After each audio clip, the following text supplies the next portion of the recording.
Shalom jemaat Tuhan, kita berjumpa kembali di saluran Bali with Wisnu. Belajar Alkitab 5 menit bersama saya, Wisnu Prabowo. Jemaat Tuhan, hari ini kita belajar dari seorang tokoh Alkitab yang bernama Andreas. Firman Tuhan yang akan kita pelajari hari ini, jemaat Tuhan, kita ambilkan dari Yohanes 6 ayat yang ke-9. Demikianlah firman Tuhan. Di sini ada seorang anak yang mempunyai 5 roti jelai dan 2 ikan. Tetapi apakah artinya itu untuk orang sebanyak ini? Jemaat Tuhan, tentang Andreas, kita bisa pelajari di banyak kitab. Di antaranya di Matius pasal 4. Di Markus pasal yang pertama, di Yohanes pasal yang pertama, pasal yang ke-6, dan pasal yang ke-12. Ada juga di Lukas ayat 6, Lukas pasal 6, dan Kisah Para Rasul pasal yang pertama. Andreas ini, jemaat Tuhan, adalah murid Tuhan Yesus yang pertama kali mengikut Tuhan Yesus.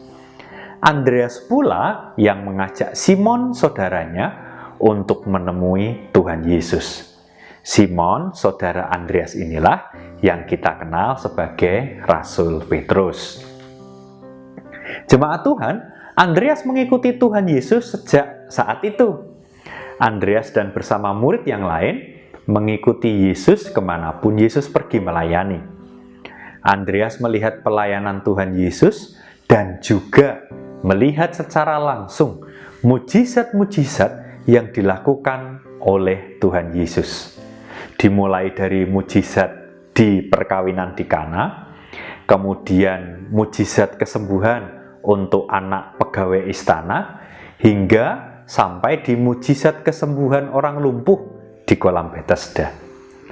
Akan tetapi jemaat Tuhan, seorang Andreas pun masih mempunyai rasa khawatir dan kebingungan saat menjumpai masalah tentang berkat makanan. Saat itu Tuhan Yesus meminta para murid untuk menyediakan makanan untuk orang-orang yang berbondong-bondong datang kepadanya. Seperti firman Tuhan yang kita baca tadi.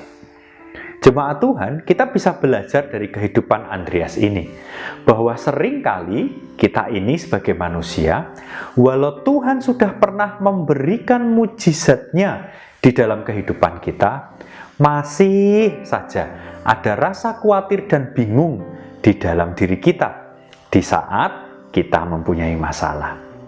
Sudah seharusnya jemaat Tuhan, kita ini semakin berharap dan berserah kepada Tuhan di dalam menghadapi setiap pergumulan kita. Karena Tuhan pasti selalu berikan yang terbaik buat kita. Mari kita berdoa jemaat Tuhan. Bapa Surgawi yang kami kenal di dalam nama Tuhan Yesus Kristus, kami mengucap syukur bahwa hari ini kami boleh belajar dari seorang tokoh Alkitab, dari seorang murid-Mu Tuhan Yesus yang bernama Andreas. Kami tahu bahwa Tuhan senantiasa memberikan kebaikan di dalam kehidupan kami. Bahkan mujizat-mujizat Tuhan diberikan juga kepada kami. Jadi ajari kami Bapa, tuntun kami sehingga kami tidak khawatir, tidak kebingungan lagi di dalam menghadapi pergumulan kami. Ajari kami untuk berserah dan berharap hanya kepadamu saja. Terima kasih Bapa, di dalam nama Tuhan Yesus Kristus kami berdoa, kami mengucap syukur. Haleluya, amin. Jemaat Tuhan, selamat belajar, selamat menikmati berkat yang telah Tuhan sediakan hari ini. Salam Bali with Wisnu. Tuhan berkati.